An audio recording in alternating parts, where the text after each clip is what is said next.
My parents gave my brother a house before they died. But they didn't expect what I'd do next. Part 3. The first few weeks after I left the house were brutal. No family. No home. No safety net. Just me, a half-broken man with a second-hand laptop, a few $100 in my bank account, and a storm of anger that refused to die down. I rented a small studio apartment downtown. The kind of place where the walls were thin enough to hear your neighbor argue about rent, and the window overlooked a brick wall instead of the sky. But I didn't care. It was mine. Every morning, I woke up before sunrise. I'd make instant coffee, sit in the dark, and promise myself one thing: you will never depend on anyone again. I started freelancing online, small gigs, ghostwriting, digital marketing, anything I could do from that dimly lit room.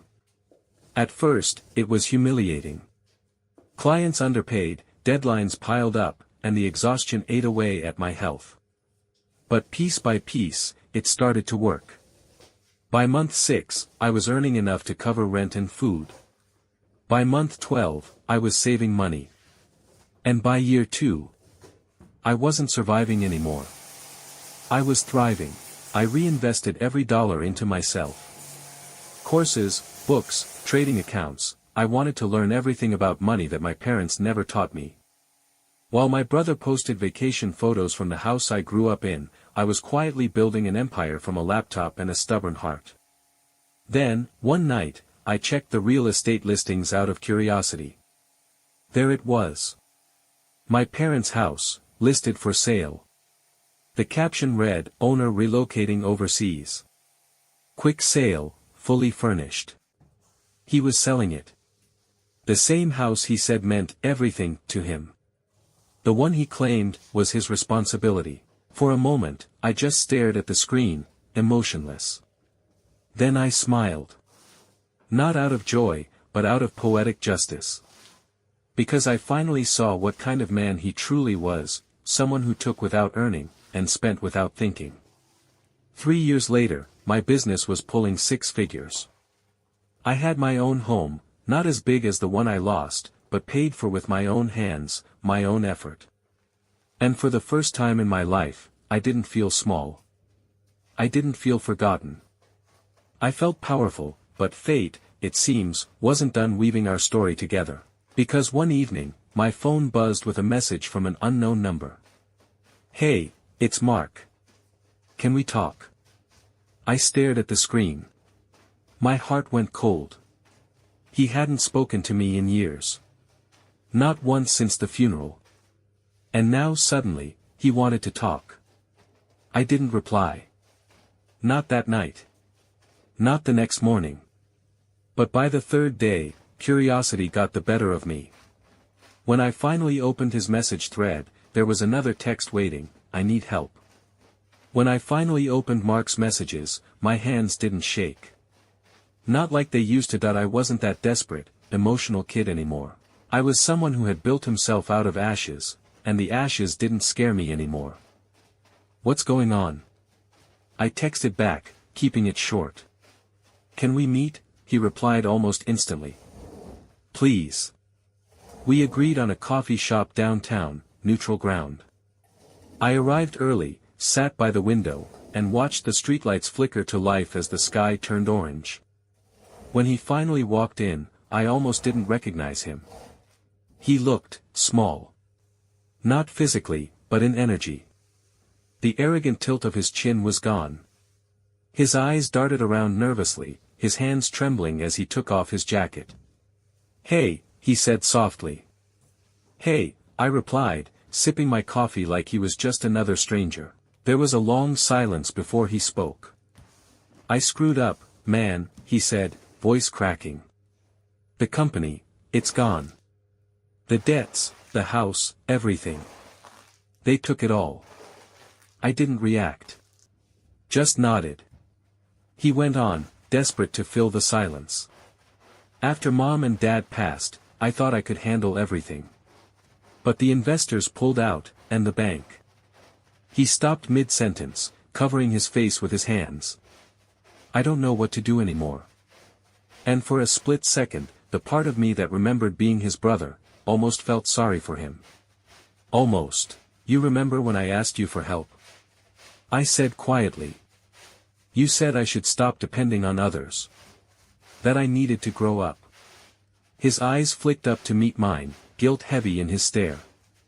Well, I continued, you've got your chance now. Time to grow up. He swallowed hard. Please, I'm not asking for much. Just, maybe a loan. To get back on my feet. That's when I leaned forward and said something I'd waited years to say, Mark, you didn't just take a house from me. You took my family.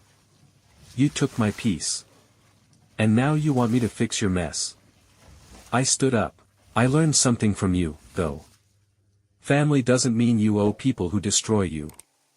I dropped a few bills on the table for my coffee and walked toward the door. He didn't chase after me. He just sat there, a broken man, drowning in the silence he once made me live in. That night, I went home, poured myself a drink, and watched the city lights from my balcony. No rage. No revenge. Just, peace. The kind that comes when you stop fighting for people who never fought for you. But life has a dark sense of humor. You've been listed as next of kin and partial beneficiary of Mark's estate. I froze. Mark was gone. A car crash, late at night, driving alone. He left behind a mess of debts, but also something else, a letter addressed to me. You were right. I destroyed everything I touched. I don't deserve forgiveness, but I hope one day you'll understand. I was jealous, not of what you had, but of who you became. You were always stronger than me. For the first time in years, I cried. Not because I missed him. But because, in the end, he finally saw the truth, when it was far too late to fix it. A week later, I received a letter in the mail. It wasn't from Mark. It was from a lawyer. The drive back to my hometown took 3 hours, but it felt like a lifetime. Every turn of the road seemed to drag me deeper into memories I had buried long ago, laughter echoing in hallways, fights over dinner, birthdays, tears, promises, lies. The GPS said, you've arrived. But my heart said, you never really left. There it was, the house. The one my parents built, the one they gave to Mark. The one I once called home. The paint had faded. The roof sagged slightly. The yard that my mother used to fill with flowers was now overgrown with weeds, stretching wild and untamed, like the ghosts that still lived there. I parked the car and just stood there for a while. For the first time, I wasn't angry. Not bitter. Just, tired. The front door creaked as I pushed it open. Dust floated through the shafts of light like tiny ghosts. Everything smelled like old wood and forgotten years. The kitchen was still the same. Same counter where Dad used to drink his morning coffee. Same spot on the wall where Mom measured our height with a pencil. And on that wall, faint, but still visible, was my name, scratched below Mark's, smaller, lower, always second. I walked through the empty room slowly, fingers brushing across cracked wallpaper and hollow walls. Every sound, the creak of the floor, the wind through the broken window, carried a story. My story. Our story. The story of a boy who never got the house, but built something far bigger instead, himself. I ended up in the living room. There, on the mantel, was a photo frame half covered in dust. It was us, Mom, Dad, Mark, and me. I wiped it clean with my sleeve. We looked happy. And maybe, for a while, we were. That's when I realized something I hadn't before. I didn't come back for revenge. I came back to let go. I took one last look at that house. The house that broke me. The house that made me. Then I whispered softly, you can rest now. I'm done fighting ghosts.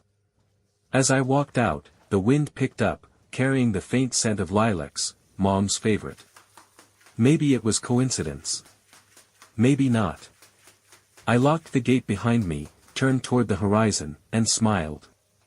The house stayed behind, crumbling and quiet, while I walked away, whole, finally. Because sometimes, the best revenge is simply healing and never looking back.